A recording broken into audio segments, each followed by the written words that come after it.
Hasan Tiro lahir di Aceh dan sempat merantau ke Yogyakarta untuk kuliah hukum. Setelah itu, beliau dapat beasiswa ke Amerika. Awalnya, Hasan Tiro ini sangat mendukung Indonesia, bahkan pernah bekerja di perwakilan RI di PBB.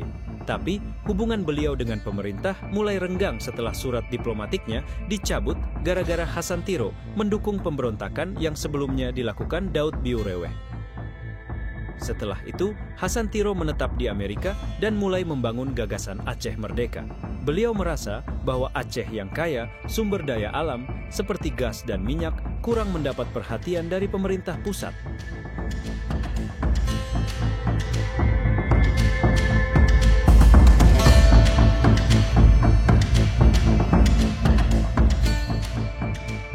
Hasan Tiro mendirikan GAM untuk memperjuangkan kemerdekaan Aceh.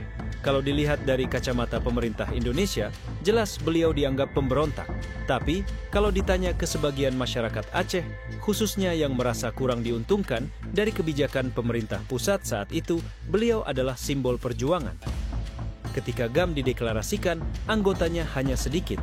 Tapi, seiring waktu, jumlahnya bertambah, terutama saat rakyat Aceh merasa tidak puas dengan hasil pembangunan yang dinilai lebih menguntungkan pemerintah pusat dan perusahaan asing.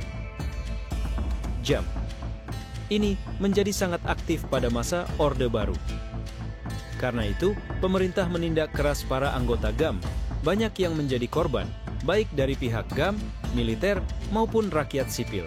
Apalagi saat diberlakukan daerah operasi militer atau DOM di Aceh.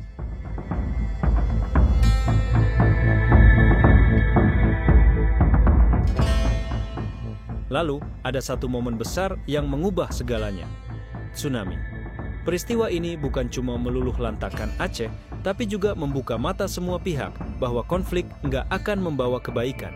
Akhirnya, pemerintah dan GAM sepakat untuk berdamai melalui perjanjian yang dikenal sebagai MOU Helsinki. Setelah perdamaian itu, Hasan Tiro pulang ke Aceh. Dia menyerukan agar semua pihak menjaga kedamaian. Dari seorang pemberontak, Hasan Tiro berubah menjadi simbol perdamaian Aceh. Jadi, apakah Hasan Tiro ini pemberontak atau pahlawan? Jawabannya tergantung dari sudut pandang kita. Dari sisi pemerintah, beliau jelas dianggap pemberontak karena menentang NKRI. Tapi, bagi sebagian rakyat Aceh, beliau adalah pahlawan yang memperjuangkan keadilan. Dan yang menarik adalah, sebelum wafat, Hasan Tiro kembali menjadi warga negara Indonesia. Hal ini menjadi simbol bahwa konflik di Aceh telah selesai. Kesimpulannya, sejarah itu nggak pernah hitam putih. Orang bisa dilihat berbeda-beda tergantung dari mana kita memandang. Hasan Tiro adalah salah satu contoh bagaimana sebuah perjuangan bisa berujung pada kedamaian jika kedua pihak mau duduk bersama dan berdialog.